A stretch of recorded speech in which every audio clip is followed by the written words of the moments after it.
Hey fish geeks, welcome back to JD's Cichlids.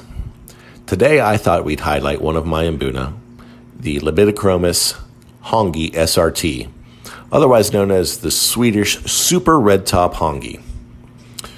We're going to go over where they got their name, where they live in the wild, what their diet is, how big they'll get, their water parameters, what size tank you should keep them in, and lastly, their aggression.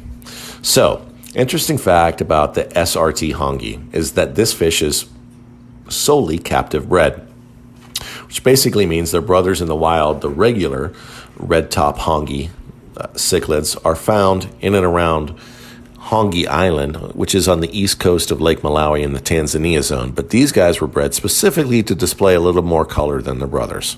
So they're all captive bred, but they share the same aggression levels and dietary requirements as their brothers in the wild. These guys are mainly herbivorous, feed on a lot of algae. However, they do take a little bit of protein in their diet. So as long as you keep the protein levels in their food below 40%, these guys should be fine and you'll avoid the dreaded Malawi bloat. These guys will grow to about 6 inches. This is a young adult. He's about 3.5 inches, so he has a long way to go. As far as their water parameters go, as long as you keep them in alkaline water, which means a pH of above 7, you should be fine. As well as the temperature should be between 74 and 82 degrees Fahrenheit. Now, I keep this guy at about 79 degrees, and my pH is a little bit above 8, which is what they like. They also like really hard water, so don't worry about softening your water at all or even trying to. Nice hard water, nice high pH. These guys dig it.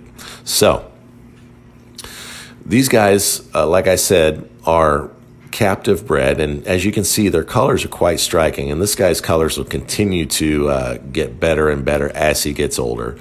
But right now you can see that they have three prominent stripes kind of coming from their shoulder to their midsection, and those stripes fade as they get toward their dorsal fin.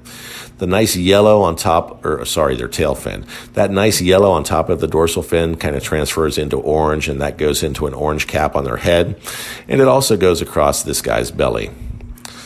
The last thing I want to talk about is aggression levels. Now, these guys, unlike their Libidinochromis or yellow lab brethren, in which you can find in most big box stores, are pretty aggressive.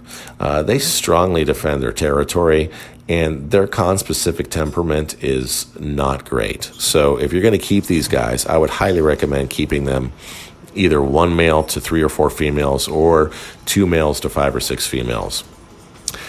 Now, as you can see, as this guy gets more agitated, he gets even a lighter shade in his body, and those black stripes become even more prominent. He's agitated right now because that guy right there, their Tucana Jewel, has taken over his rock, which he is not a fan of. So he's going to try to push this guy off his rock by displaying a little bit, shaking a little bit, and trying to do that, kind of pushing him around. So these guys will have it out for a moment, and we'll finish the video with that. Once again, thank you for tuning into my channel and finding out a little bit about this awesome fish, the SRT Hongi.